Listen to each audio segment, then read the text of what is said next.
people here on Fiifi-Manfred on YouTube. Thank you very much to Obia, everybody that's consistently supported us on Fiifi-Manfred on YouTube. I would say a very, very, very big thank you to you. And of course, I want to say a big thank you to you, everybody that supported Fiifi-Manfred on YouTube. Thank you very much. Say what you see, and the consistently, you are here. See, if you are new to the channel, like we always tell everybody that's new to the channel, no, subscribe to the channel, turn on notification. And what's any notification you are, make sure you do choose all and share the link. Share the link to every group that you're in. Group BM football, Chelsea, Arsenal, Real Madrid, Barcelona, Manchester United, Man City, everything. Make sure you share the link in there, and then so that we can have a very, very good conversation too. Yeah, my name is Fiifi-Manfred. This is Fiifi-Manfred on YouTube. That's what I say. We give you the best in football, tactical, post-match, pre-match analysis, everything around the game. But you see, since you people have been stubborn, and you think that some of the things that I'm saying, I'm just saying because I like unpopular takes. Wait, this is for you. And there are about 4 of them in this video. So you want to wait and sit down and then enjoy, first of all, everything that goes on in there. There is a reason, statistically, tactically, in fact, more database than anything, why Pochettino outers are wrong. Yes, those that say Poch out, Poch has to leave, it's not good enough. What's not? Wabong, whatever they say. There is a statistical reason that points to the fact that Chelsea's problems are not necessarily down to Mauricio Pochettino. Yeah, like, listen to me properly. And that is what we are going to delve into. Then there is the bit about how every other thing that unfolded in there, we will look at other things as well. So the argument, you've seen a lot of Chelsea fans on Twitter, on Facebook, on YouTube, wherever, saying some sharply divided along Poch out and Poch in lines. Where do you stand? First of all, let me see you in the comment section. Go in there, let me hear from you in the comment section. Let me hear from you. What are you saying? Are you a Poch outer or a Poch inner? Why are you a Poch outer? Why are you a Poch inner? You tell me your reasons, then I'll tell you why statistically. There is a reason why those that say that Poch should stay in. No? It looks as if that they are going to be vindicated. Oh.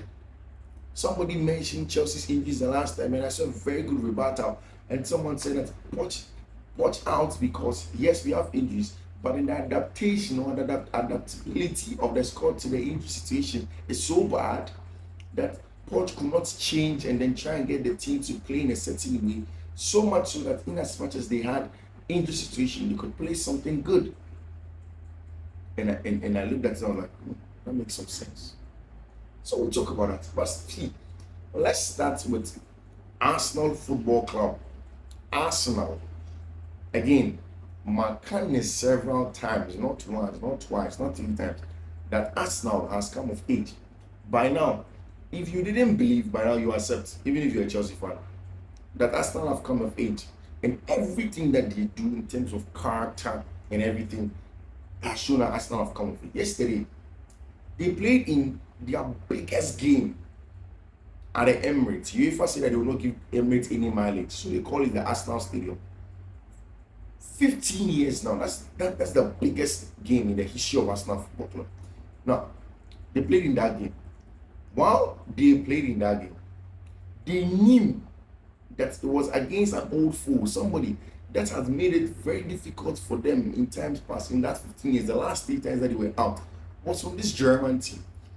But for the very first time in that 15 years, that German team, we are seeing one of them, Bayern Munich, air struggle, and they are not getting results in the German Bundesliga. Now, the people that feared them, they are now on top, and Bayern Munich are now down. Of course, because Bayern made a wrong decision sacking Julian Nagelsmann. With hindsight, of course, we all do agree that Nagelsmann's sack did not make sense as it stands now. Thomas Tuchel is going to leave the club at the end of the season. And while all of those conversations are being had, they had to go to the Emirates to go and meet a very, very formidable Arsenal team. But And you see, before the game, a lot of people that say that, oh, Arsenal do not have the pedigree to play in the Champions League, say that Bayern are going to beat them because in the Champions League is a different ballgame. And Tuchel hasn't lost all of his knockout tactical instinct all of a sudden. You need more to beat Thomas Tuchel. And I agree. I'll wait. In my pre-match analysis, I gave up and I was clear to everybody and I said, Arsenal's overall tactical game is better than Bayern in terms of tactically managing the game, pressing very high, building up from deep, and all the blocks low, made a high press, everything. Arsenal solid chance creation, everything. But you see, there are parts of the game where sometimes you cannot really control. In your game of football, there are the controllables and the uncontrollables. The controllables are things that you use your tactics, you use your intellect, the cognitive ability. You try, and that's what a lot of the people that are non-tactical say the structure. They like to use the word structure or structural play, stuff like that. Let's say stuff like that. Yes, so the structure. So in a structure, you want the teams to play in a structure so that you can control a few things. But some things you can't control. What you can't control is that William Saliba can go mad in the middle of the game. Like sometimes David Raya will decide to go and play as a CM. He was so far off his line and it was wrong. And I asked myself, this is not part of the plan, Raya. But he made a mistake on the biggest night at Emirates. William Saliba sticking a leg to bring down Leroy Sané, and then Bayern gets in that goal. But look at Arsenal's build-up. Look at the general control of the game. Look at how they picked up spaces in the pocket. And see, Arteta has come of age. Arteta is one of the best managers in the world now. If you don't accept it, you have to accept it today. Because the general control, manipulation of Bayern to draw them in to press at certain point, even though Bayern's game plan wasn't to go and press Arsenal high, it forced them sometimes to press high. Now, Bayern in their build-ups in recent times, build in a 4-2-4. It was my pre-match analysis. In that 4-2-4, they lead to vacate central areas, and that's why, for me, I would have loved to see Pavlovic in the middle of the park for Bayern, next to Leon Goretzka. That combination of Leon Goretzka in the middle of the park did not cut it for me with Conrad Lima. Didn't really cut it for me. And yes, it sets the tone for that big one away at the Allianz Arena. But then again, you could tell that Mikel Arteta and his team has seriously come of age when they went down by 2-1. How they chasing the game, looking for options, and then Leandro Trossard gets that equalizer for them. The Emirates erupted. They played some very, very, very good stuff. Excellent stuff dictating the pace of the game, going into the game, understanding where you have to get into it, and in between the lines with Odegaard receiving in there, making sure that Jorginho becomes a very good register with Declan Rice next to him. So that was fairly balanced because Declan will do that counter pressing job whilst Jorginho plays the ball forward and recycles play. Then Odegaard does the creative ability in front of the opposition box. And I think that for me, Arsenal generally were just spot on yesterday, albeit everything that happened to them yesterday, it was self-inflicted. The 2 goals that they considered self-inflicted, in my opinion. They shouldn't have been buying that opportunity to get those goals, because for me it was self-inflicted.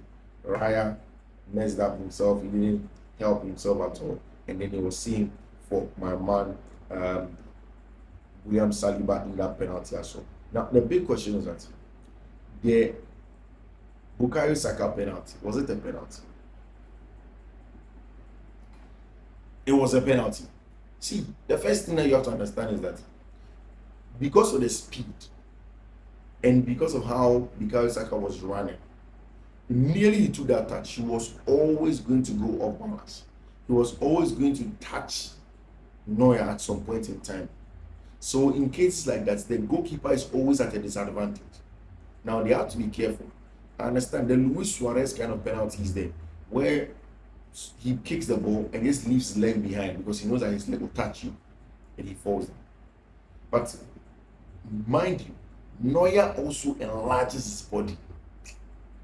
It was not as if Manuel Neuer stood still, didn't enlarge his body, was just with the same shape that he kept. No, he enlarged his body because he wanted to protect his goal. He merely protected his goal and he enlarged his body, enlarged his angle. It meant that he gave the advantage even more to Bukayo Saka.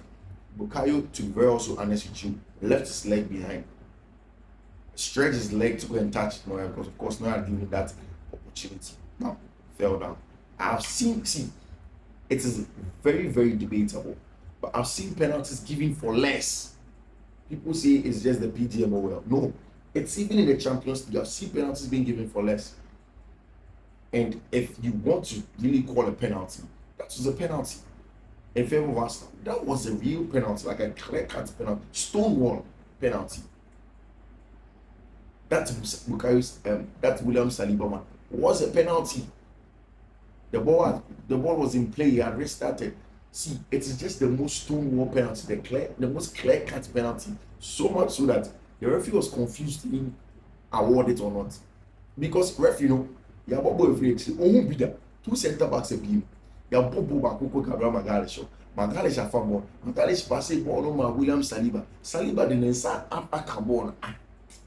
You will be confused as a referee because ohun sanema we bida. Ball na udi biano. Udi ball na eba be ball for once. E go for share for monsa fa ball no like from goal kick. It is a bizarre fucking. Iti ni referee no musare no na bizarre no say akwe anyway. So it made a lot of it brought a lot of confusion. And after the game, Thomas Tuchel crumbled catch a press and said the referee has admitted to the Bayern staff. Say he was confused. It was so bizarre. Say name is on John as and I'm sure that's what informed the Inter. He didn't even look twice at the Bukayo Saka penalty. Arsenal have come of age. They played some good stuff and now at the Emirates. It was very, very good for them. They've shown that they're a very, very good team. They are growing with respect to where they've come from, the kind of things that they've been doing. And I think that I do agree with everything that Arsenal and Mikel Arteta put. Now back to Chelsea. 80 need the out to come up and the punch in the come up. And I was telling you that there's some research in it to try and look at the kind of data people don't really see. Because the truth is that this is the data you don't see. You go for Rebecca Cho, with semantics, any rhetorics, punch in because coach they were born. I mean that's very, very, very life. If you come from that, coach they were born when you Juma, I didn't say so I said, okay, what does the data say? Because see, in every organization, every organization, like me in pharma, see, in the pharmaceutical industry, we deal primarily with data. Somebody can be a marketer. It's data. Even a doctor deals with data. At the end of the day, if a couple of pregnant women keep on dying in a certain facility, things will be investigated. So data is important part in the modern day. So I decided to peruse the data. And when I peruse the data, this is what I found out. I remember I'm a preamble. Chelsea starter ain't share that Marbon team. It's like the Chelsea starter people really don't show you. And I think that especially so baby said Twitter this week, Mauricio Pochettino interview and somebody cuts the clip to a point where he was saying he doesn't do so much on philosophy and science. It was in context of something he was saying, and like especially on UK Chelsea football Twitter, it was so funny. So I decided to go through this. First of all, there's the statistics that they call the big chances created 2024, 2023, 2024, and it's the Oracle Cloud for Nediaba. I didn't do this myself. It's in the Oracle Cloud. You see, it's the big chances created. First one, Manchester City this season created 101 chances. Man City, 101 chances created, big chances. Chelsea at a second with 81 big chances created. 81 big chances created. Liverpool 78 with 78 chances created. On the third, 78 chances created. Bournemouth 77 with 4.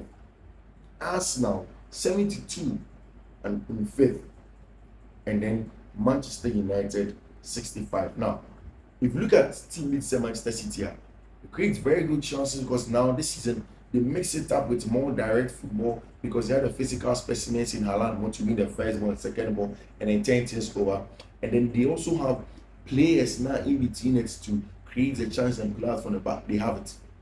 Now, somebody can tell you, interpret this data and tell you, say, oh, if a coach is able to work so much so well that the team are able to create big chances there, then you can't tell me say the coach is not good enough.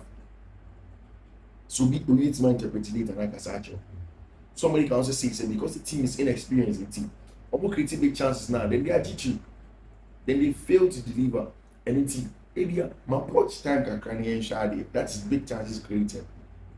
Now we'll go to the next one. Passes completed. Chelsea are just short of the league leaders, Manchester City. And for me, Adibia Mekas Mauricio Pochettino is too direct. He evades the central area, goes through the channels because he has an excellent channel runner in Nicolas Jackson. When I saw the statistics, I was actually surprised. Very, very, very surprised. Because how do I always tell myself that Mauricio Pochettino blows primarily on direct play and in the channels? Then I come back and I see the statistics that he is only second to Manchester City in passes completed on the team at Chelsea. So the list shows a lot of things about Chelsea.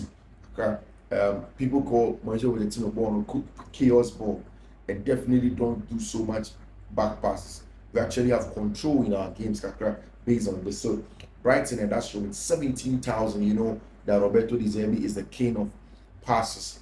Tottenham Hotspur 16,000 passes. Liverpool 15,000 passes. Arsenal 15,374 passes. And Chelsea are right behind Arsenal in 15,058 passes. It means that Chelsea plays a lot of passes.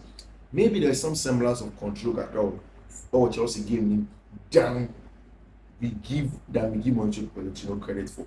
It say, oh yeah, I know I'm a little bit careful in there. So let's talk about the next one. So now these are through balls, still from the Rackle Club. Now, through balls, when it comes to through balls, a combination is now being done. Within the players, then you play players because you want to run in behind and you create chances for them. Now, my prayer about mature is combine having one of the top passes, and of course, also we say maybe at Chelsea, very, very good passes, a lot of good passing, intricate passes between themselves. They are only second behind Arsenal, and having good through balls. That means that something good is cooking actually. It means that the thing is not so bad after all. It is just the fact that the team isn't exactly particularly where they are in terms of getting results, but things are not so bad as well like that. Through balls in the league, obvious, sure. Say in the league, most people are trying to blow Manchester United out of proportion, or is it just that those that are using data today, are just so much opportunities in team? Now they can't. They just keep on saying, "Say Mauricio Pochettino still is good enough and has to stay." I don't know. So in terms of true balls, Chelsea have got the most true balls in the English Premier League. 96 of them true passes. 96 of them because of course it's a very good runner in behind in Nicolas Jackson and the likes. There's Arsenal 84, Tottenham Hotspur 84, Liverpool 83, Man City 75 because they do a lot of cutbacks, and the sixth position Aston Villa, they do a lot of cutbacks as well. Also with 68, Newcastle United 65, Fulham 58. Then that's by way of true balls. Then touches, number of touches are players in games. Chelsea are just behind Arsenal in terms of touches that Chelsea have had in games in there. Chelsea 23,008 passes. Then there is what hits the woodwork. Number of times teams above woodwork and they've been a little bit unlucky in their attack.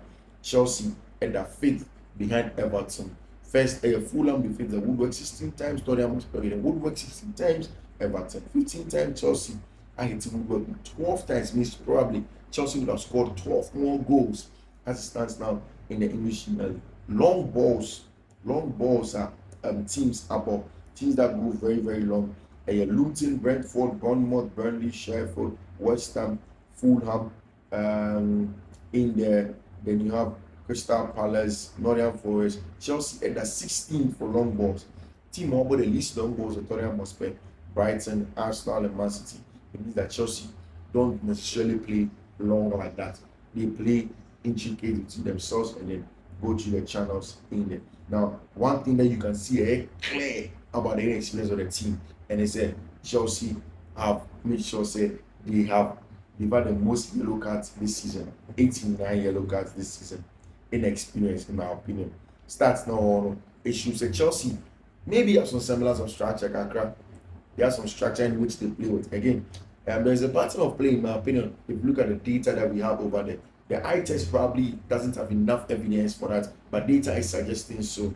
And of course, Chelsea have been unlucky with the woodworks, many signing money, inexperience also showing with a big chance. The big chance that Chelsea are missing, 57, missing more big chances than Everton, Newcastle, Aston Villa in there, Elhorn, and then injuries has also been a big worry for Chelsea Football Club. So maybe watch in tomorrow, and then they won the debate. We don't know for tomorrow. Today, watch in has won the debate. We'll see you tomorrow. We'll analyze the rest of the games for you. Today, later in the day, we'll give you the best in terms of the pre-match analysis, or today's Champions League games, and then yesterday's proper in-depth tactical analysis on the tactical board. So subscribe to the channel and then turn on notification. My name is still Fiifi-Manfred. Thank you very much for listening. Have a nice day. Bye.